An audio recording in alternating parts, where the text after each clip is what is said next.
There's never a good time for a flat tire, but knowing what to do can turn a major headache into a minor inconvenience. Getting stranded can feel overwhelming, but with the right knowledge, you can take control of the situation and get yourself back on the road safely. The first and most critical step is ensuring your safety. As soon as you realize you have a flat, signal your intention and carefully pull over as far off the road as possible. You're looking for a solid, flat surface to work on, as trying to change a tire on a slope or soft ground is incredibly dangerous. Once you've found a suitable spot, put your car in park, engage the parking brake, and immediately turn on your hazard lights to make your vehicle as visible as possible to other drivers. Before you even touch the tire, it's time to prepare your tools and secure the vehicle. Open your trunk and locate your car's toolkit. You'll need the jack, the lug wrench, and of course, your spare tire. This is also where a well-stocked emergency kit proves its worth. Items like a pair of gloves will keep your hands clean and protected. A flashlight is essential if it's dark, and a rain poncho can be a lifesaver in bad weather. With your tools ready, take a moment to enhance your safety. Find a heavy object, like a rock or a piece of wood, and use it to block the wheel that is diagonally opposite the flat tire. If your flat is on the rear right, you'll block the front left wheel. This simple step prevents the car from rolling while you work on it.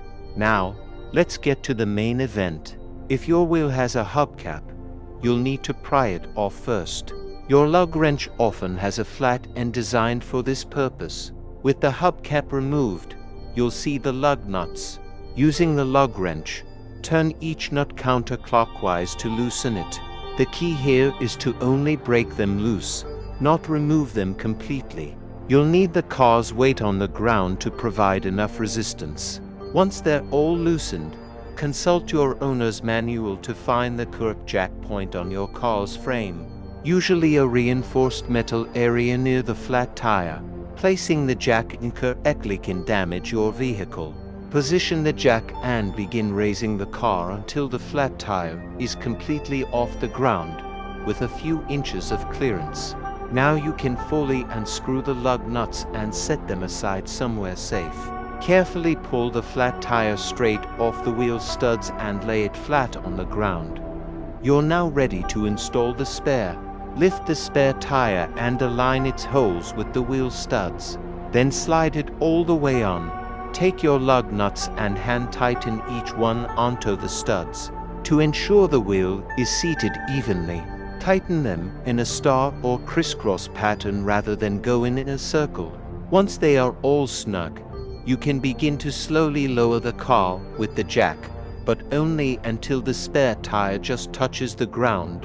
At this point, use the lug wrench to fully tighten the lug nuts. Again using that star pattern, this allows you to apply the necessary force without the wheel spinning. With the lug nuts securely fastened, you can now lower the car completely to the ground and remove the jack from underneath. As a final, crucial safety check, give each lug nut one last turn with the wrench to ensure it is as tight as you can get it. Your work isn't quite done yet. Place the flat tire in your trunk, along with the jack and lug wrench, making sure everything is stowed securely. And just like that, you're ready to get back on your way. Remember that most spare tires are temporary and not designed for high speeds or long distances. So be sure to drive cautiously to the nearest service station to get your flat tire repaired or replaced.